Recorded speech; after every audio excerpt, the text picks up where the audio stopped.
Next on Max TV, Baldomir battles Mayweather. It's showtime as Lyakovic battles Briggs. Cintron wins the title. We have news and notes and your mailbag. Coming up on the next round.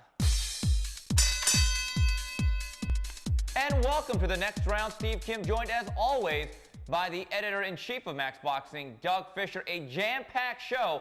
We begin round number 1 where it's pretty risky from the Mandalay Bay in Las Vegas for the welterweight championship of the world. Carlos Tata Baldomir takes on their pretty boy Floyd Mayweather. In other action, IBF featherweight titleist Robert the Ghost Guerrero makes his first defense against Orlando Salido, and then welterweight prospect Paul the Punisher Williams takes on J.C. Kuhn. Doug, let's take a look at the main event for the welterweight title.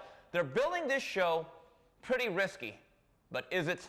Well, you know, calling it pretty easy really is not going to sell very many pay-per-view buys. Yes. I don't think so. I think it's, I believe that Baldomir is the real welterweight champion, but he doesn't present a stern challenge to the guy who doesn't have the title, Floyd Mayweather. I think it's Mayweather's fight to lose, Steve. Carlos Baldomir, he has improved drastically in the last couple of years. This has been a Cinderella story year for him, but he's not facing an uninterested Zab Judah. He's not facing a worn-out Arturo Gatti. He's facing Floyd Mayweather. And let's face it, Steve, if it took him 7 rounds to catch up to Zab Judah, don't you think it maybe takes him 17, 20 rounds to catch up with Floyd Mayweather? The one thing about Floyd Mayweather, I don't think he's looking ahead for one reason. He has got a great big ego. And I say that with respect and admiration because performers at his level, they need to have that type of mindset. This is his moment to shine, to separate himself as the best fighter in the world pound for pound. I still say he's avoiding certain people, but when he's on the stage and the spotlight is the brightest, guys like this want to shine. And I don't think the absence of Roger Mayweather in his corner is going to make one iota of difference. Doug, in my opinion, a guy of his caliber really trains himself. Yeah, and if you look at footage of Floyd Mayweather as an amateur at age 15 and 16 when he was just winning national amateur tournaments, he had the all-around game that he shows in the ring now as a four-time title holder, former title holder. The foundation was set by his father long ago. This is a guy who quite literally grew up in the gym. He's a guy who has always been dedicated not only to the sport of boxing, but to the craft and constantly improving his game. He does train himself, Steve. Roger is a very good mitt man. He's not a guy who comes up with strategy. He's not a guy that motivates Floyd to wake up and do road work in the morning. Floyd comes up with his own strategy. Floyd is dedicated himself. No one has to wake him up to do road work or motivate him in the ring, in the gym, or under the bright lights. Well, like a James Toney, to paraphrase what he said, certain guys were taught to fight. He was born and bred to fight, and he works very, very hard. Whatever you want to say about Floyd Mayweather, he has one of the great work ethics in the sport of boxing. On the flip side, Doug, there are a lot of people that I respect, guys who are trainers, guys who have made their living in the game.